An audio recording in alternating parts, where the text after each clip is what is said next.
Amen. C'est vrai qu'en virtuel, notre louange est un peu courte, hein, des fois. Bon, j'ai hâte des fois de passer vraiment une louange en communion avec vous. Mais on fait que le moyen qu'il y a, avec ce que Dieu nous donne. Vous savez, dans le désert, Dieu leur a donné la manne. Ils mangeaient la manne et quand il fallait donner après de la bonne nourriture, ils ont pris la bonne nourriture. Alors, même si pour l'instant, nous sommes encore à la manne, ce n'est pas bien grave. Nous prenons la nourriture que Dieu nous donne quand même, parce que ça va nous faire du bien quand même. Ça va nous maintenir toujours debout en vie quand même. Amen. Tout d'abord, alors, j'aimerais faire une étude avec vous juste pour vous encourager un petit peu, beaucoup. Hein? Dans Romains 8, c'est un de mes chapitres préférés.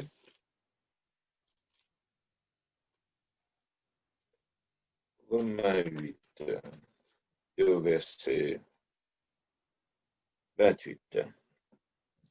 Je ne me lasse pas, comme dit Pierre ou Paul, je ne me lasse pas de vous répéter les mêmes choses, parce que des fois, nous avons besoin d'entendre ce que Dieu dit. Il faut vraiment des fois bien enfoncer la parole pour que ça soit bien ancré dans notre cœur et que, comme j'ai dit dimanche dernier, plus que la parole prendra racine, plus qu'elle sera accrochée à la terre, plus que ce sera plus difficile à déraciner. Nous savons du reste que toute chose concourt au bien de ceux qui aiment Dieu, de ceux qui sont appelés selon son dessein. Amen. Nous savons que Dieu nous a choisis et que Dieu nous a appelés pour son dessein. Et c'est très important de savoir cela, que nous allons accomplir le dessein de Dieu. Vous savez, peut-être vous dites, bah oui, mais quand vous regardez votre vie, vous regardez ce que vous faites, vous dites, bah, écoute, j'ai rien fait, et pourquoi moi, pourquoi Dieu m'a choisi, pourquoi.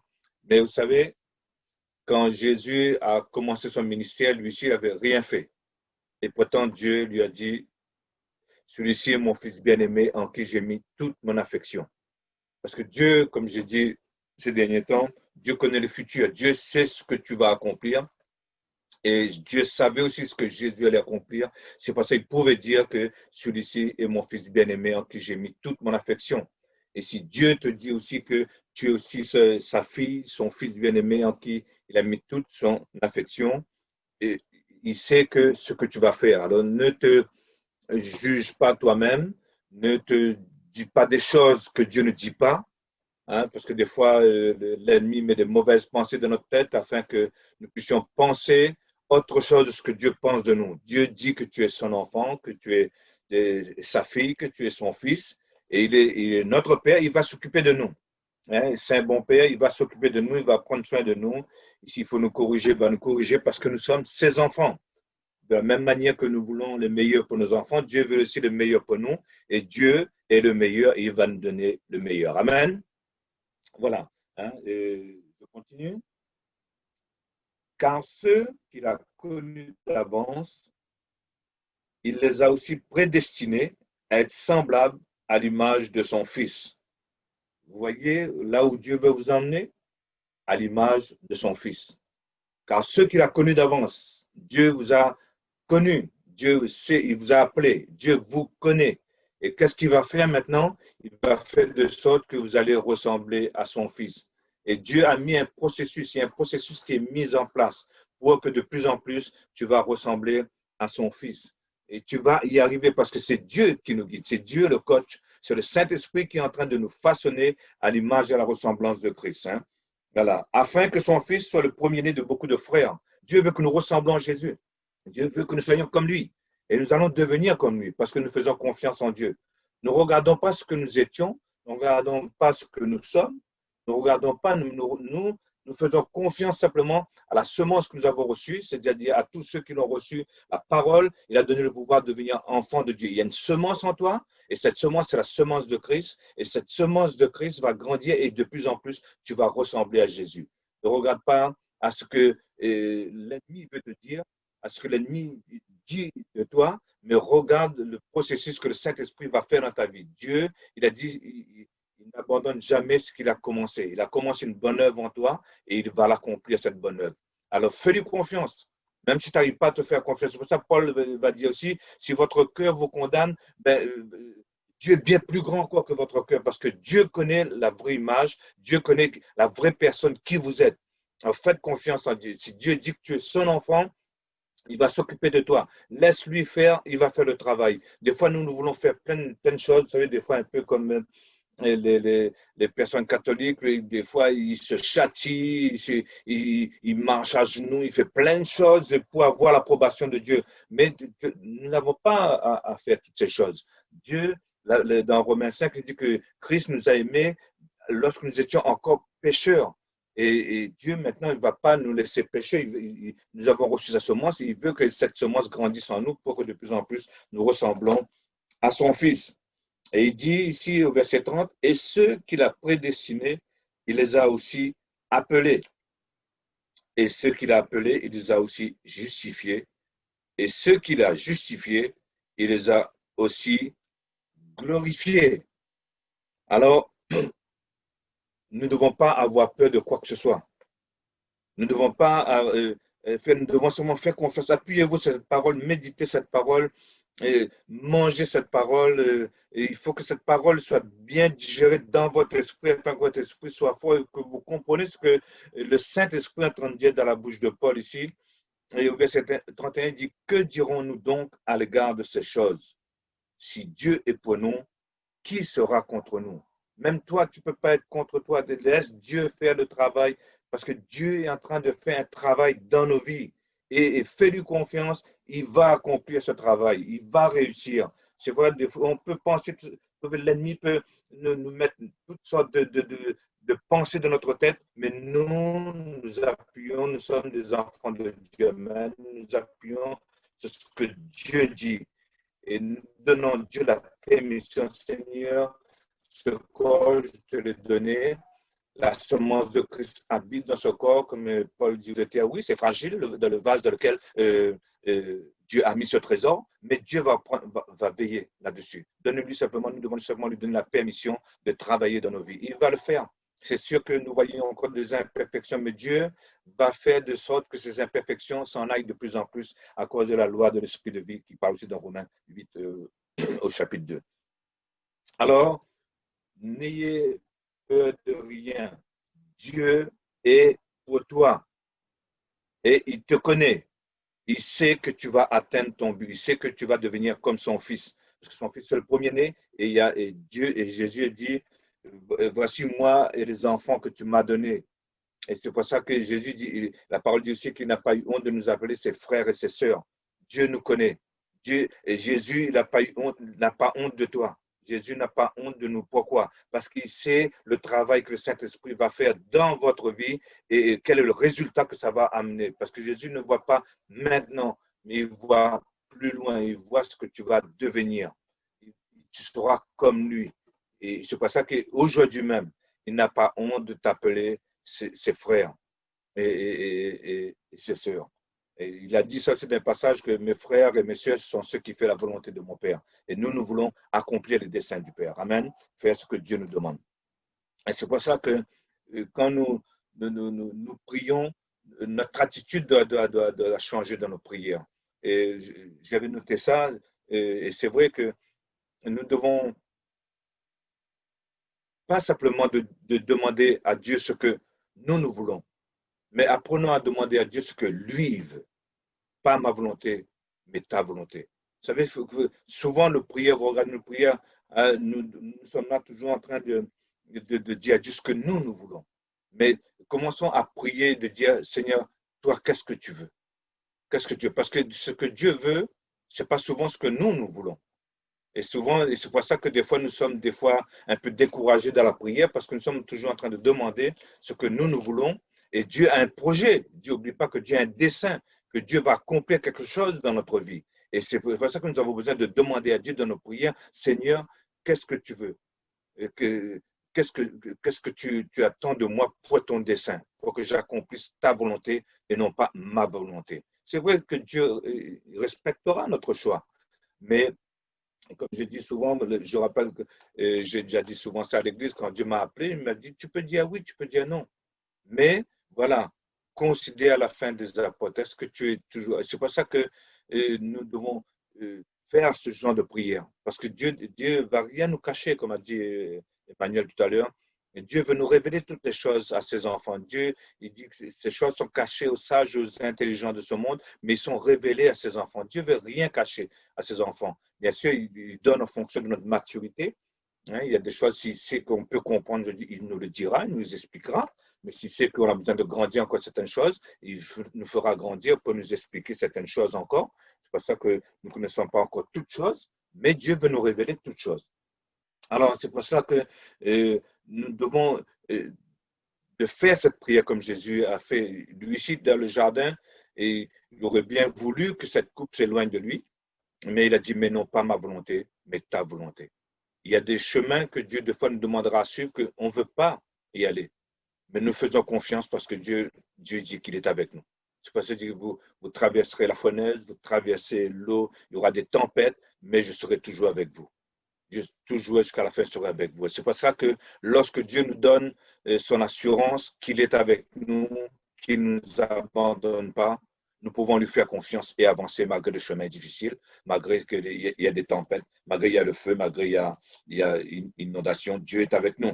Amen. Alors c'est pour ça qu'il dit, si Dieu est pour nous, qui sera contre nous? Et au verset 32, il dit, le verset 34, qui le condamnera? Le verset 33 dit, qui accusera les élus de Dieu? C'est Dieu qui justifie. Et Dieu t'a justifié. Il dit au verset 30 que Dieu nous a justifiés et ceux qu'il a justifiés, il les a aussi glorifiés. C'est pour ça qu'il dit, voilà, il dit, qui accusera les élus de Dieu? Tu es un élu de Dieu. Ne laisse pas, Paul va dire que même si ma conscience me condamne, Dieu est plus grand. Si Dieu dit que tu es, comme j'ai dit tout à l'heure, quand Jésus a commencé, Dieu a dit, celui-ci est mon fils bien-aimé. Si Dieu dit que tu vas atteindre le but, fais-lui confiance, tu vas y arriver. Amen. Alors il dit, voilà, qui le condamnera? Christ est mort, bien plus il est ressuscité, il est à la droite de Dieu et il intercède pour nous. Jésus intercède pour nous. Jésus, il est venu en chair et dans un corps sur la terre, marcher. La parole de Dieu nous dit qu'il a été aussi tenté en toutes choses, comme nous. Il connaît comment le diable, des fois, peut nous, comment dire, le mot peut nous tromper, peut nous faire tomber dans des pièges. Et la parole de Dieu dit, et là, Jésus intercède auprès du Père pour nous. Parce qu'il sait que euh, à cause de notre faiblesse de la chair, des fois on peut tomber, des fois on peut se laisser aller, mais le Saint-Esprit est toujours là pour nous rattraper. Le Saint-Esprit est toujours là pour nous rappeler et de nous relever, de nous remettre sur les rails pour que nous puissions continuer la course. C'est pour ça qu'il dit que nous devons faire confiance que Jésus intercède pour nous, que Jésus prend notre défense, que Jésus, c'est pour ça que la parole dit que Jésus est notre avocat. C'est pour ça que dans Romains 8, dès que ça commence, il dit, il n'y a plus de condamnation pour ceux qui sont en Jésus-Christ. Il n'y a plus de condamnation qui pèse sur toi, parce que Dieu connaît la fin de ta vie. Dieu connaît ce qui va se passer de ta vie et il sait que tu vas tenir bon. Il sait que tu vas réussir. Et il peut dire aussi, celui-ci est mon fils, celui-ci est ma fille, bien-aimée en qui j'ai mis toute mon affection parce qu'il ressemble à mon fils. Il est comme mon fils, parce que c'est le but de Dieu de nous amener comme son fils. Alors, il n'y a plus de condamnation. Christ est en train d'intercéder auprès du Père pour nous. Parce que des fois, c'est vrai que, comme je dis souvent, si vous faites des choses mauvaises et que ça ne vous touche pas, ça ne vous fait rien, oui, là, il y a danger. Mais si vous faites des choses et que vous êtes repris de votre cœur et que vous êtes attristé de votre cœur, ben vous pouvez être sûr que le Saint-Esprit est en train de vous travailler. Vous pouvez être sûr que le Saint-Esprit est en train de toucher votre cœur et de vous amener. Tant que, parce qu'il y a cet esprit de repentance en nous qui nous dit, oui, bon, j'aurais pas dû agir comme ça. Oui, j'aurais pas dû faire comme ça. Oui, des erreurs, on fera encore demain. Mais le tout, c'est de corriger ces erreurs. Et quand le Saint-Esprit nous reprend, quand le Saint-Esprit nous dit des choses, faites ce que le Saint-Esprit nous demande de faire. Parce que et c'est comme ça qu'on grandit aussi, parce qu'on corrige nos erreurs. Voilà. Et Et voilà, comment dire, oui, qui les condamnera? Christ est mort, bien plus il est ressuscité, il est à la droite de Dieu et il intercède pour nous. Alors, comme je dis, il n'y a plus de condamnation qui pèse sur ta vie parce que cette condamnation, Jésus l'a pris sur lui pour nous. Alors, euh, et souvent, des fois, comme Jésus était en chair, il connaît les problèmes de la chair, il connaît les tentations de l'ennemi dans la chair, et souvent, on se fait avoir par les sentiments de la chair. Souvent, des fois, euh,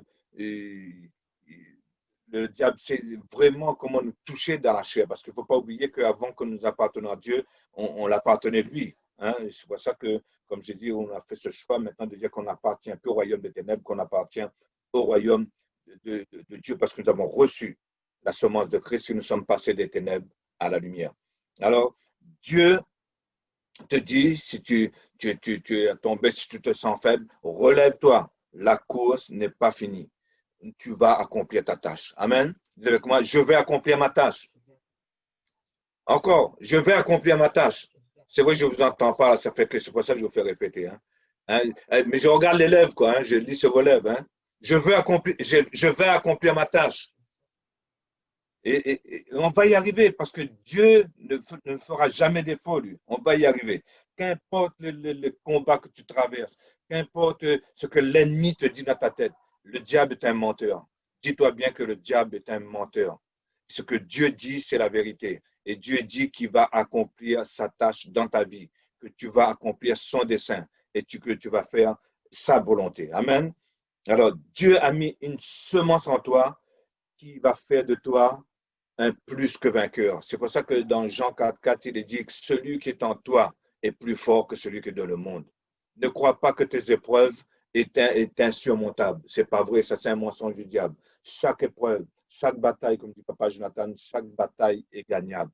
On peut gagner toutes les batailles parce que le Saint-Esprit, c'est lui même qui met des fois des épreuves devant nous afin que nous puissions nous tenir devant cette épreuve. Nous pouvons tenir devant ce Goliath, devant ce géant. Nous pouvons tenir et de dire que celui qui est en moi est plus fort.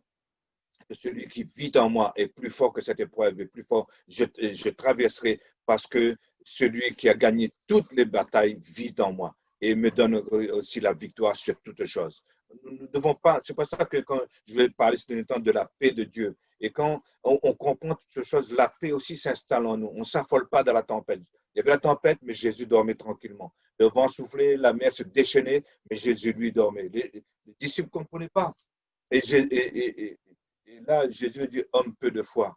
Et c'est pour ça que nous devons avoir cette foi que Jésus avait. Nous devons avoir cette paix que Jésus avait, que Dieu a dit, passons de l'autre bord, nous allons arriver de l'autre côté.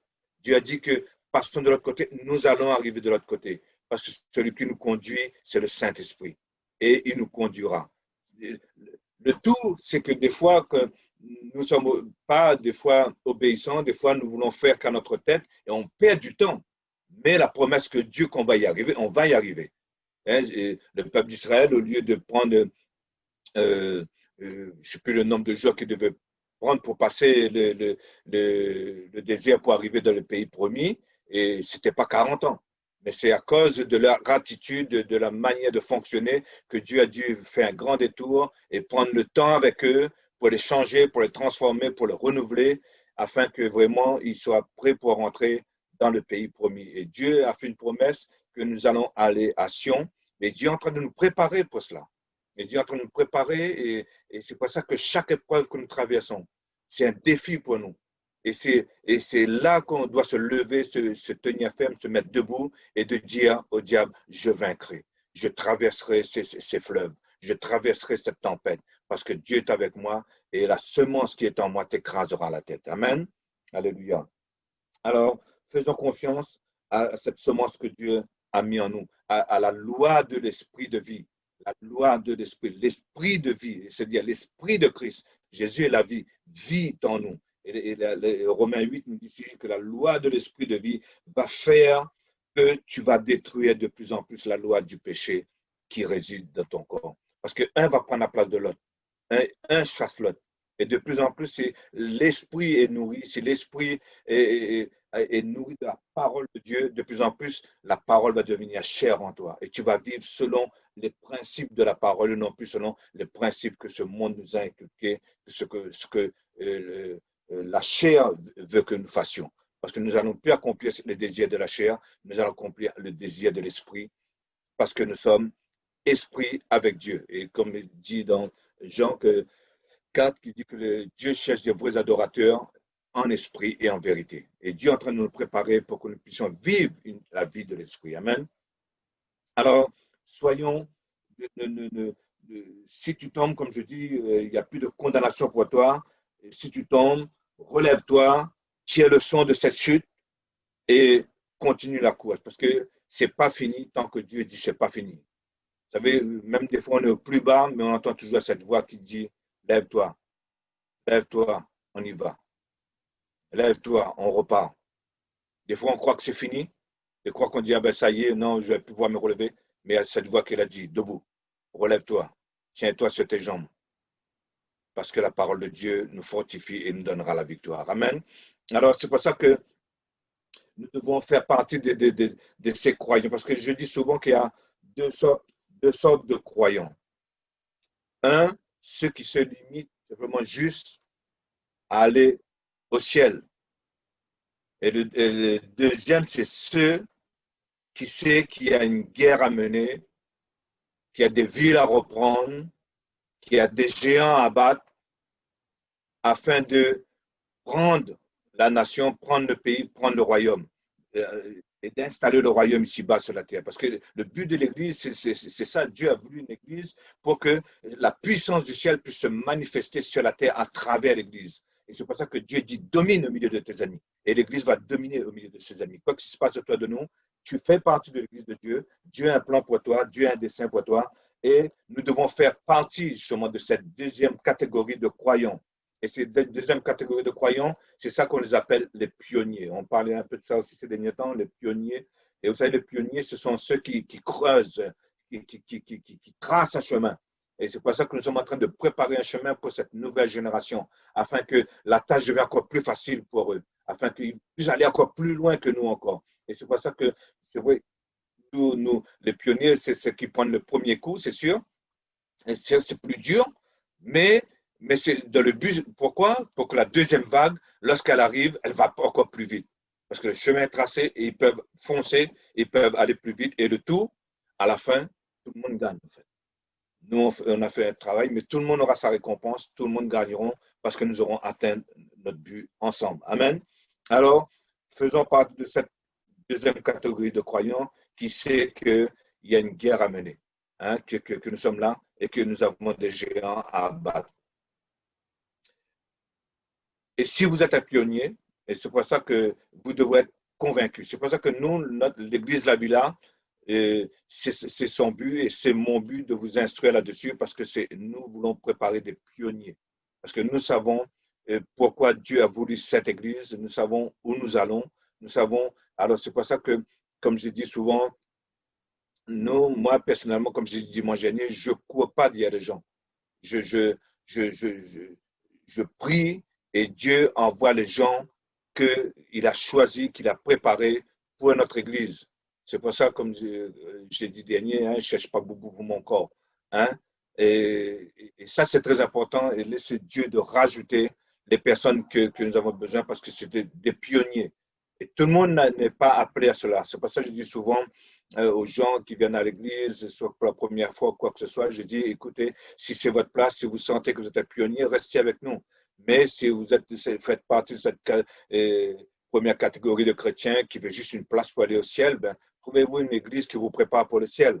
Et c'est pas grave, ça, que vous êtes avec nous, vous n'êtes pas avec nous, du moment que vous n'êtes pas dehors, que vous n'êtes pas perdu. C'est ça que voilà comment moi je vois la chose. Mais si vous sentez de votre cœur que Dieu vous demande plus, que Dieu a mis en vous un désir de combattre les géants, un désir d'écraser la tête de l'ennemi, un désir de tracer un chemin, de frayer un chemin pour la nouvelle génération, oui, alors vous êtes le bienvenu chez nous.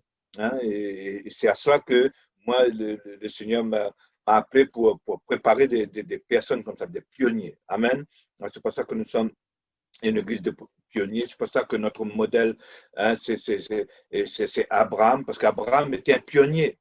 Et un pionnier, on demande beaucoup plus de sacrifices. Vous savez, le sacrifice qu'on a demandé à Abraham, son fils bien-aimé, donner son fils.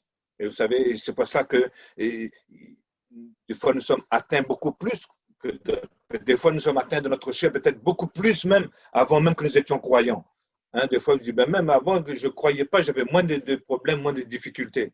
Mais c'est parce que Dieu connaît le dessein que tu vas accomplir. Et ça fait peur à l'ennemi. Et c'est parce que l'ennemi veut te décourager. Vous savez, quand je dis souvent, c'est quand vous entendez la parole de Dieu, l'ennemi vient, je parlais de ça dimanche dernier ici, l'ennemi vient justement pour voler cette parole, ou pour mettre le trouble dans cette parole, ou pour mettre du désordre dans cette parole, afin que vous ne puissiez pas croire en cette parole. Mais c'est pour ça que nous, quand Dieu nous demande quelque chose, on ne regarde pas qui on est ou ce qu'on était, mais on regarde si Dieu nous demande de faire une chose, c'est qu'il sait qu'il a mis la chose en nous. Quand Dieu nous demande de dominer, il sait qu'il a mis la domination en nous. Quand Dieu nous dit, va dans ce terrain, il sait que tu as les outils qu'il faut pour travailler sur ce terrain. Il ne nous envoie pas comme ça. Amen. Alors, faisons-lui confiance, marchons selon sa parole. Abraham, il dit qu'il a tout quitté pour suivre Dieu. Et on regarde dans Luc, hein, on va rester dans le Nouveau Testament, dans Luc chapitre 9.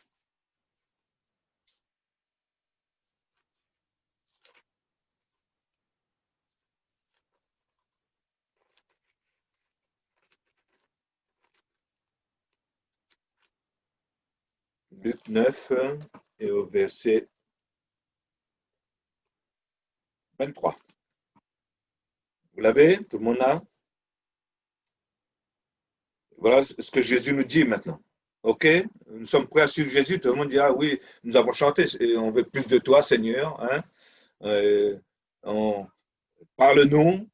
Ben, Jésus va parler. OK? Alors, écoute ce que Jésus dit. Puis il dit à tous, si quelqu'un veut venir après moi, qu'il renonce à lui-même, par ma volonté. OK? Et qu'il se charge chaque jour de sa croix et qu'il me suive. Vous voyez, suivre Jésus, il y a un prix à payer. C'est pour ça qu'on dit souvent que le salut est gratuit, oui, mais suivre Jésus, il y a un prix à payer.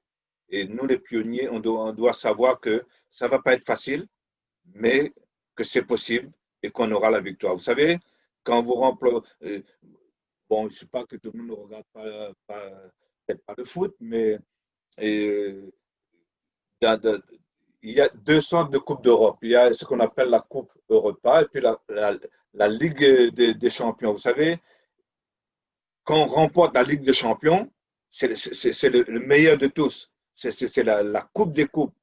Et c'est pareil que Dieu veut que nous remportons la Coupe des Coupes. On peut remporter les autres coupes aussi, c'est bien, mais nous devons remporter la Coupe des Coupes, c'est-à-dire que Dieu veut que tu sois au top. Voilà, il dit, hein, et voilà, qu'il renonce à lui-même, qu'il se charge chaque jour de sa croix et qu'il me suive. Car celui qui voudra sauver sa vie la perdra. Mais celui qui la perdra, c'est-à-dire qui laissera tomber sa volonté pour suivre la volonté de Dieu, celui qui la perdra à cause de moi, la sauvera. À la fin, c'est nous qui gagnons. C'est peut-être plus dur, hein? La coupe des coupes, c'est la coupe la plus dure, mais quand tu la gagnes, tu es content. Tu es content. Et c'est pour ça que nous voulons arriver à ce stade. Et verset 25 il dit, et que servira-t-il à un homme de gagner tout le monde s'il se détruisait ou se perdait lui-même? Voilà. Hein? Comme je dis, nous voulons suivre Jésus, mais il y a un prix à payer pour suivre Jésus. Mais Dieu nous promet la victoire. Dieu nous promet que nous sauverons nos vies. C'est lui qui dit qui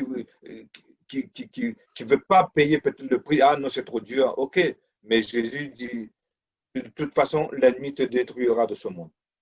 Et c'est comme ça que je dis souvent qu'il y a beaucoup de chrétiens souvent qui quittent ce monde trop tôt.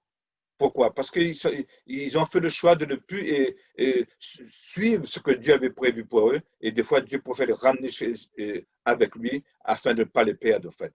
Enfin, bref, c'est autre chose. Alors, pour suivre Jésus, il faut beaucoup plus que de la foi. Vous savez, les pionniers portent un but. Et c'est pour ça que nous devons savoir ce que nous sommes en train de faire et ce que Dieu est en train de faire avec nous. Ce que Dieu a demandé à Abraham, il fallait beaucoup plus que de la foi. Vous savez, lui qui n'avait pas d'enfant, et qu'est-ce que Dieu lui dit? Il n'a pas d'enfant encore quand Dieu lui fait cette promesse. En toi, toutes les nations de la terre seront bénies. En toi, toutes les nations de la terre. Il n'avait pas encore d'enfant quand Dieu lui dit ça. C'est pour ça que quand Dieu fait une promesse, ne regarde pas dans l'état où tu es, mais crois à sa parole. Allez beaucoup plus, vous savez, simplement dire, ah bon, Dieu a dit, je crois. C'est pour ça que je vous dis, il faut plus que de la foi, dire que avoir une confiance totale en Dieu, que Abraham n'a pas douté. Et ils ont obtenu la promesse que Dieu a fait pour eux. Et ça a duré, imaginez, pendant 100 ans, Abraham connaît Dieu et la promesse n'est pas là. Et Dieu est intervenu. Et c'est pour ça que ne doute pas de ce que Dieu connaît le temps, Dieu connaît le timing. Et si Dieu a dit, il le fera. Il dit, en toi, toutes les nations seront bénies. Un pionnier doit savoir où il doit aller. Et vous savez que des fois, nous croyons dire, ah ben, Abraham ne savait pas. Mais Abraham, croyez-moi, il savait bien où il allait. Il a vu de loin la cité, la cité promise. Un pionnier aussi est activé par la parole. Parce que c'est avec la parole que nous changerons le monde. Et le pionnier aussi a la capacité de dialoguer avec Dieu. C'est pour ça que Dieu, comme je disais pendant ce confinement, bien avant le confinement, que je dis que Dieu voulait un rendez-vous avec chacun d'entre nous. Parce que Dieu voulait parler avec chacun d'entre nous. Parce que Dieu voulait révéler son cœur à chacun d'entre nous. Et afin que nous puissions dire, OK Seigneur, ça peut me paraître peut-être impossible, difficile et tout, mais je te fais confiance. Si tu veux ça, si tu es avec moi, ben, j'accomplirai cette tâche. Si c'est ma tâche, je le ferai. Parce que je m'appuie sur ta parole. Abraham a dialogué avec Dieu. Oh Seigneur, s'il y a 50 justes, tu vas détruire la ville. Ah, s'il y a 20, s'il y a, il a dialogué, il a parlé avec Dieu. Dieu parlait avec lui. Et Dieu a dit, cacherai-je à Abraham ce que je veux faire? Jésus a dit, il ne cacherait rien à ses amis. Et la Bible nous appelle aussi les amis de Dieu. Nous sommes les enfants de Dieu. Et Dieu a dit, cacherai rien à ses enfants. Dieu a un endroit où il nous attend pour nous donner des informations. C'est pour ça que Jésus a dit à la Samaritaine, l'heure vient où les vrais adorateurs adoreront Dieu en esprit et en vérité. Voilà ce que Dieu il dit, c'est plus sur cette montagne, c'est plus dans la synagogue ou quoi que ce soit que Dieu est là. Mais les vrais adorateurs adorent Dieu en esprit et en vérité. Le lieu où tu as choisi pour rencontrer Dieu. Le lieu où Dieu dit, viens, entre dans ta chambre, j'ai besoin de te parler. Et Dieu va te révéler des choses. Dieu veut te donner des informations parce qu'il ne veut rien cacher à ses enfants de ce qui va se passer dans l'avenir. Afin que tu ne sois pas inquiet, afin que le diable ne vienne pas, comme on l'a dit dimanche dernier, avec les soucis de ce siècle, les inquiétudes, voler la parole que Dieu t'a donnée. Mais garde la parole. Dieu veut te donner des informations afin que tu gardes la parole dans ton cœur, tu la préserves, afin que tu traverses ce que le monde va traverser. Parce que ce n'est pas fini. Ce n'est pas fini. Jésus dit, quand vous verrez ces choses, ce n'est que le commencement. Nous sommes en train de rentrer dans les choses, et les choses difficiles arrivent maintenant. Et c'est pour ça que Dieu veut que, vous savez, que nous connaissons cette parole qui dit qu'il n'y a que les dieux qui peut tenir dans les temps durs. C'est pour ça que Dieu t'endure. Les épreuves à laquelle tu traverses, c'est des épreuves pas faciles. Mais Dieu veut que tu sois un dur parce que les choses difficiles arrivent. Et Dieu veut que tu sois debout et que tu puisses faire face à ces temps difficiles qui vont arriver. Parce que nous sommes debout sur le roc, sur sa parole. Nous avons les informations qu'il faut. Dieu dit, t'inquiète pas, je suis avec toi. Alors, pour que nous puissions aller au-delà, Dieu veut que nous allons au-delà où que nous sommes aujourd'hui. Jésus a dit dans l'Apocalypse à Jean, monte ici et je te montrerai des choses à venir. Et c'est pour ça que Dieu veut que tu montes. Dieu veut que tu changes de niveau. Parce qu'il y a des choses que tu dois voir. Il y a des choses que tu as besoin de savoir. Maintenant, tu as grandi.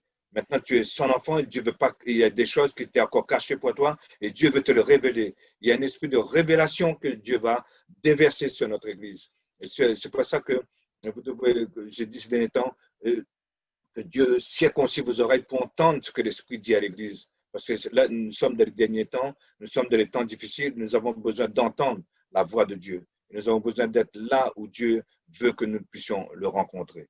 Et Dieu, parce que Dieu veut briser tes limites. Luc 26. Luc chapitre 1er, pardon, verset 26.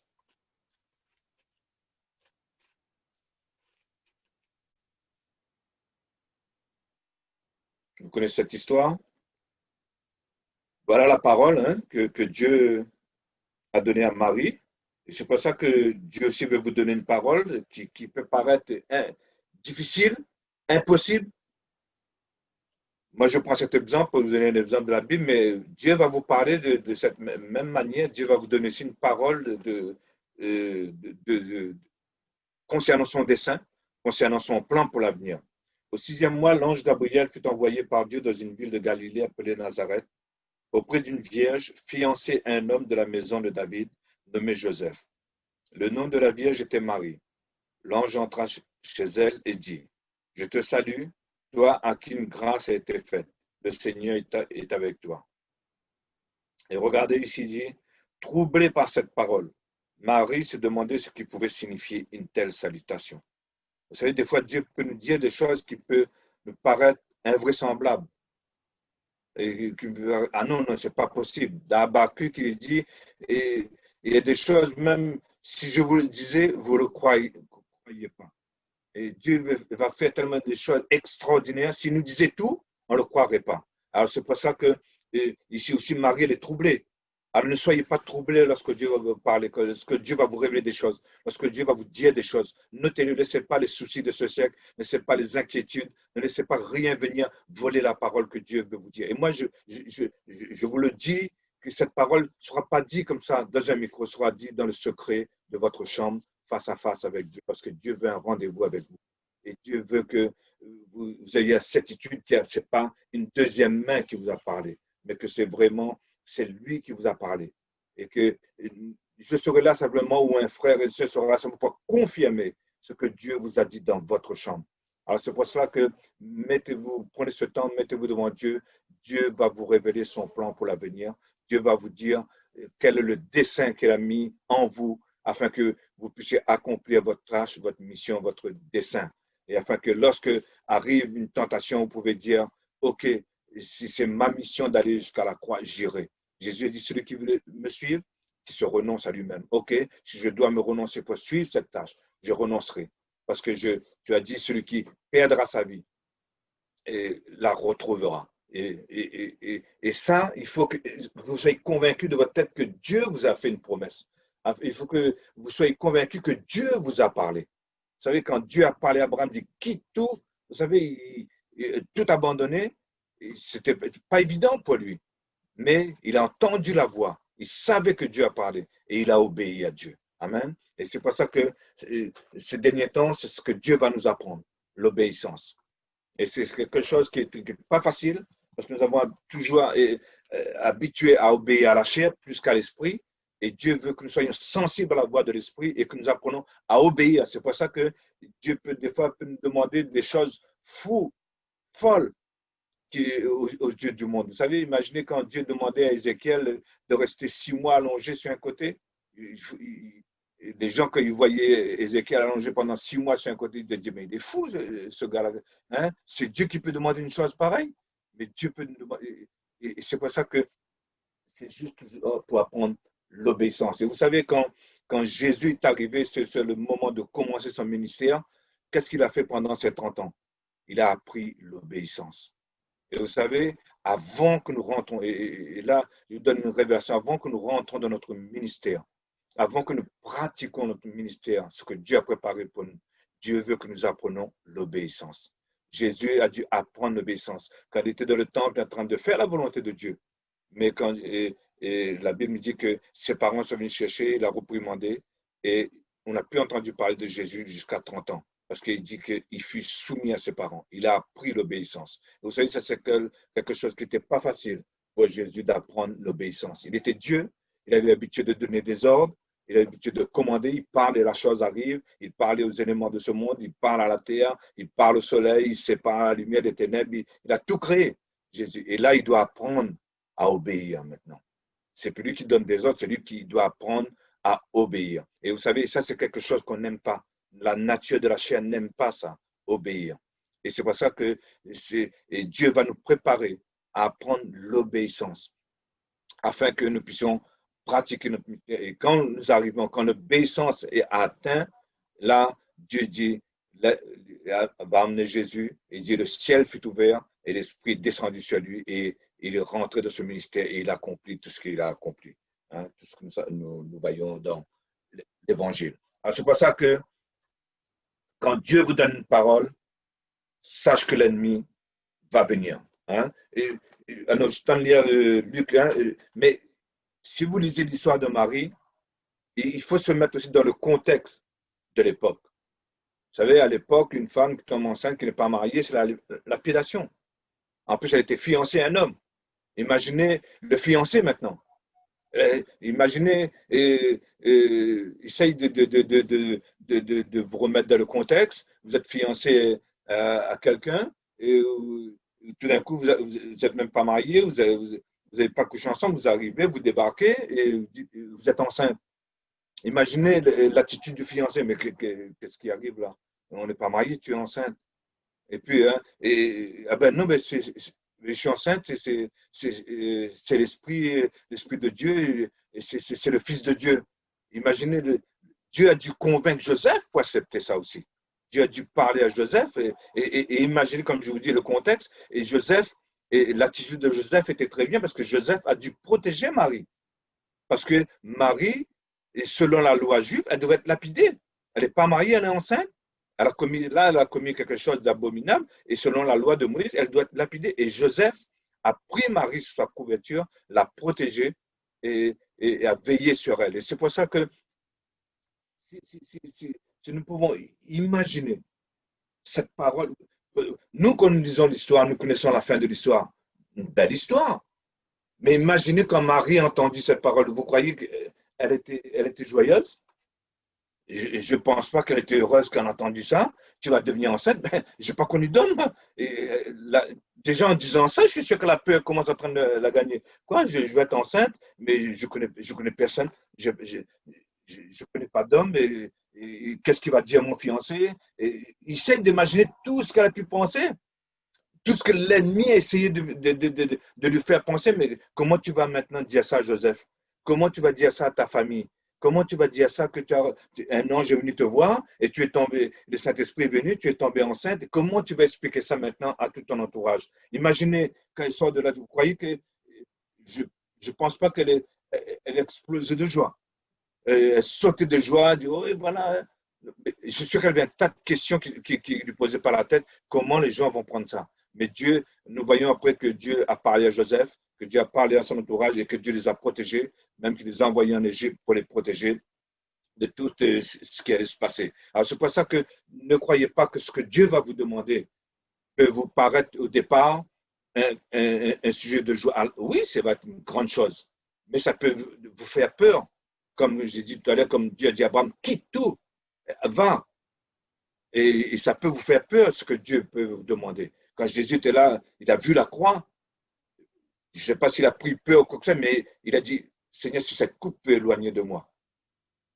Tout d'un coup, il a dit ça, mais après, il a dit, non, mais si c'est ta volonté que je bois cette coupe, je la boirai. C'est pour ça que lorsque Dieu vous demande, et vous savez la chose que vous avez à faire, même si ça ne paraît pas facile, même si ça paraît peut-être improbable, non, c'est trop gros, mais de dire, écoute, Seigneur, si c'est ça mon dessein, si c'est ça ta volonté, et si tu promets d'être avec moi, je accomplirai la tâche pour laquelle tu m'as créé, parce que mon corps t'appartient, ma vie t'appartient. C'est ça, offrir son corps comme un sacrifice vivant.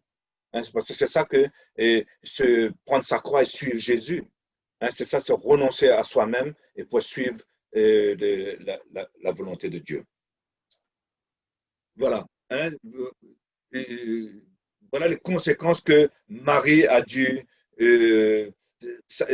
subir, surtout dans son époque. Alors, nous aussi, nous aurons un choix à faire. nous aussi, lorsque Dieu va nous demander, va nous montrer notre dessein, notre appel, nous aussi, nous devons prendre une décision qui ne va pas être facile. C'est ça que je veux dire, la décision.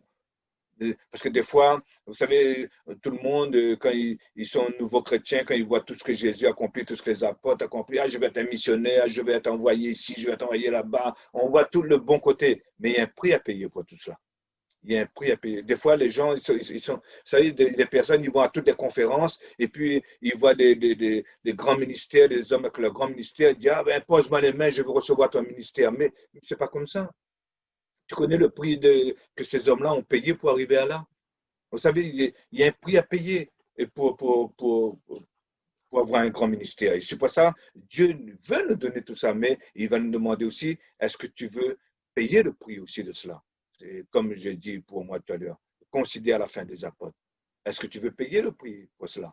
Et c'est pour ça que notre désir, si Dieu, comme je dis, si Dieu nous a choisis, nous a appelés, s'il nous a justifiés, et on accomplira notre dessein, mais nous devons savoir notre dessein et nous devons savoir les conséquences qui vont avec et là, nous pouvons dire, oui Seigneur, ta volonté, mais pas ma volonté. Ok, voilà, je sais ma tâche, je sais ma mission, je vais accomplir, mais parce que tu promets d'être avec moi. Moi, ce que je dis à Dieu, Seigneur, si je dois même affronter la mort, tant que je vois ta main dans ma main, je n'aurai pas peur, mais ne me lâche pas. C'est la promesse que Dieu a faite, je ne t'abandonnerai pas et je ne te délaisserai pas. Et je fais confiance à Dieu et c'est pour ça que j'accomplis ma tâche et ce qu'il m'a demandé de faire. Et c'est pour ça que quand Dieu vous donne une parole, sache que l'ennemi va venir. Il va vous montrer toutes les conséquences que peut avoir cette parole. Pas des choses positives, mais des choses négatives. Ah, tu rends compte, tu veux faire ça, mais qu'est-ce que tes copains, tes copines vont dire? Qu'est-ce que tes amis maintenant vont dire? Qu'est-ce que ta famille maintenant va penser de toi? Et tu sais que tu vas être coupé de ça, coupé de ceci, coupé de cela. Tu sais que tu vas te retrouver tout seul parce qu'ils vont te prendre pour un fou.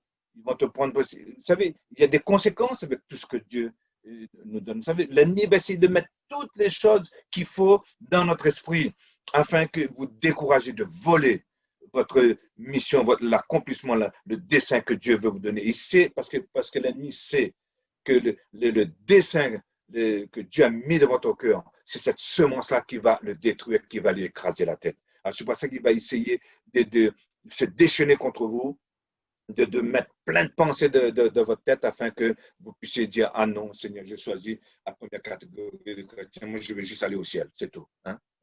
Comme je dis souvent, ça c'est une assurance contre l'incendie, ça, hein? Parce qu'on n'aime pas le feu de l'enfer. Mais non, mais Dieu nous a appelés pour une tâche, nous sommes son Église et nous voulons que la volonté de Dieu soit faite sur la terre comme elle est faite au ciel à travers son Église. Et c'est pour ça que quand l'ennemi vient avec tout ce genre de trucs dans votre tête, ne lui répondez pas. N'ayez pas un dialogue avec l'ennemi. C'est un menteur. Vous savez, c'est ce que Adam et Ève ont fait dans le jardin, ils ont voulu discuter avec l'ennemi. Mais l'ennemi est un menteur. Et ne discutez pas avec lui. Croyez ce que Dieu t'a dit. Ne discutez pas les conséquences de cette parole. Dieu m'a dit et Dieu a fait cette promesse qu'il ne m'abandonnerait pas.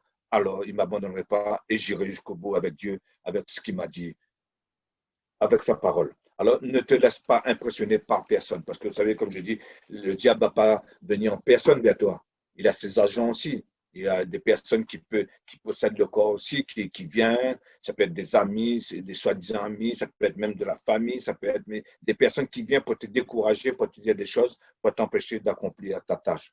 Alors, c'est pour ça que, comme je l'ai dit tout à l'heure, ne vous laisse pas impressionner par personne. Les pionniers doivent, comme je dis aussi, doivent obéir et redire ce que Dieu leur dit de dire. Voilà, dans Éphésiens chapitre 4, vous connaissez ce passage aussi. Dieu nous a donné des personnes qu'il faut et c'est pour ça que nous devons entendre ce que Dieu nous dit et redire ce que Dieu, si Dieu nous demande de parler, nous devons parler. Il dit, et qui parlera s'ils n'ont pas entendu? C'est pour ça que nous avons besoin d'entendre pour pouvoir parler. Éphésiens chapitre 4, verset 16-11. Et il a donné les uns comme apôtres, les autres comme prophètes, les autres comme évangélistes, les autres comme pasteurs et docteurs, pour le perfectionnement des saints en vue de l'œuvre du ministère et de l'édification du corps de Christ. Voilà, Dieu veut que le pionnier puisse souvent recevoir les choses pour pouvoir redonner aux autres et redire ce que Dieu a dit. C'est pour ça, comme je vous dis, que le travail du pionnier, c'est un travail pas facile. Et c'est pour ça que Dieu lèvera dans l'Église des apôtres, des docteurs. Vous savez, quand une Église aura ces 5 ministères, parce qu'on ne doit pas avoir une église qui est apostolique, l'autre qui est prophétique, l'autre qui est pastorale, l'autre qui est évangélique. Non, non, ces 5 ministères doivent être dans l'église afin que le corps en entier puisse bien fonctionner. Et Dieu va faire cela dans l'église. Dieu va lever. Et vous verrez que à la Villa, bientôt, il y aura des apôtres, il y aura des évangélistes, il y aura des docteurs, il y aura, parce que Dieu va rajouter les personnes qu'il faut. Et les personnes qui vont venir, et ce vont être les bonnes personnes que Dieu sait déjà leur mission, leur tâche, et sait ce qu'ils vont accomplir. Et c'est lui qui va rajouter à l'Église les personnes qu'il faut et les bonnes personnes qu'il faut. Amen. C'est pour ça que je dis, Jésus a dû prier toute une nuit pour choisir ses apôtres. Et il ne s'est pas trompé.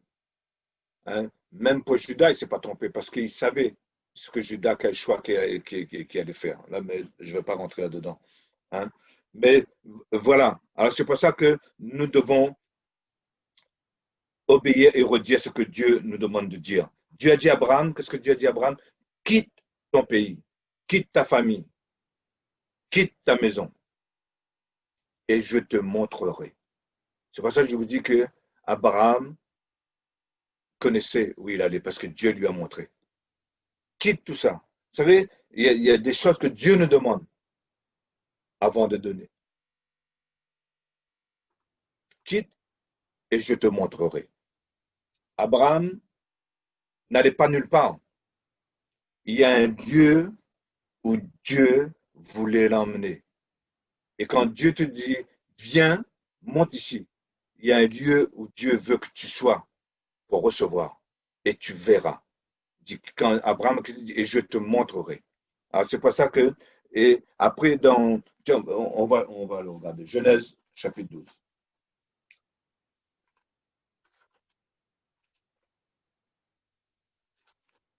J'aime bien le relire afin d'imprégner la parole de mon esprit. Des fois, quand on le lit, ça imprègne, en fait. Hein? C'est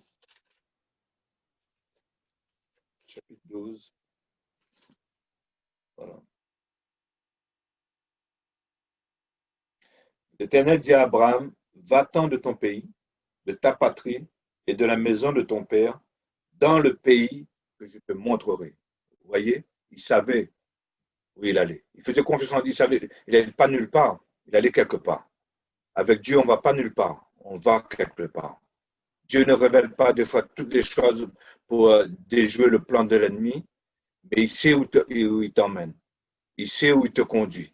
Il sait que là où il t'emmène, c'est la sécurité. Et c'est pour ça que Abraham a fait confiance à Dieu. Il dit, et je ferai de toi une grande nation.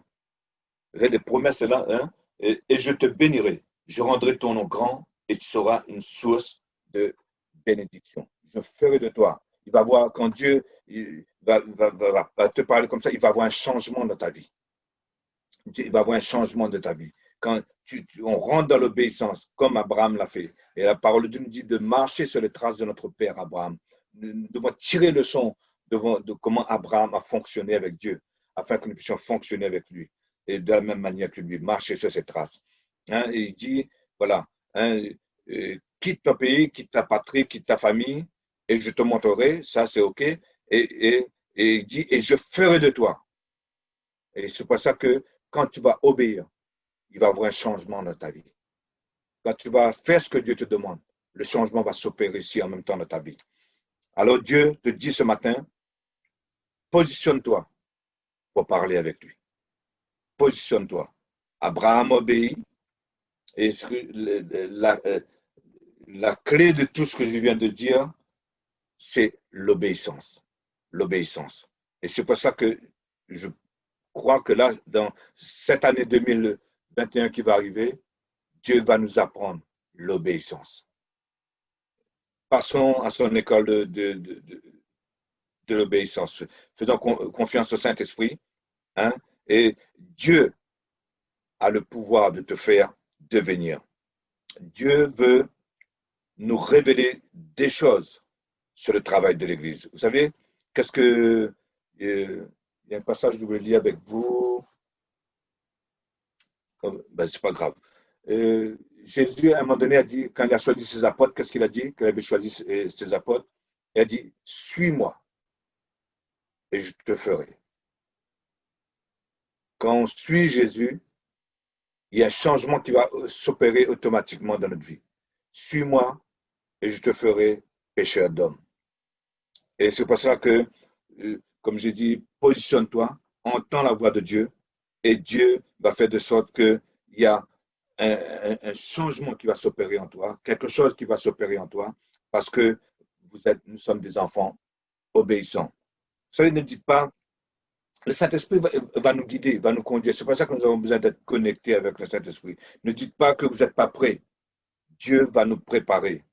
Jésus a dit, suis-moi et je te ferai pécheur d'homme. Alors, peut-être que tu penses, ouais, ben, je n'ai pas toute la connaissance biblique. Ah, je ne connais pas ceci. Mais seulement suis-le. Il va t'instruire. Suis-le. Fais-lui confiance. Suis-le et il fera de toi.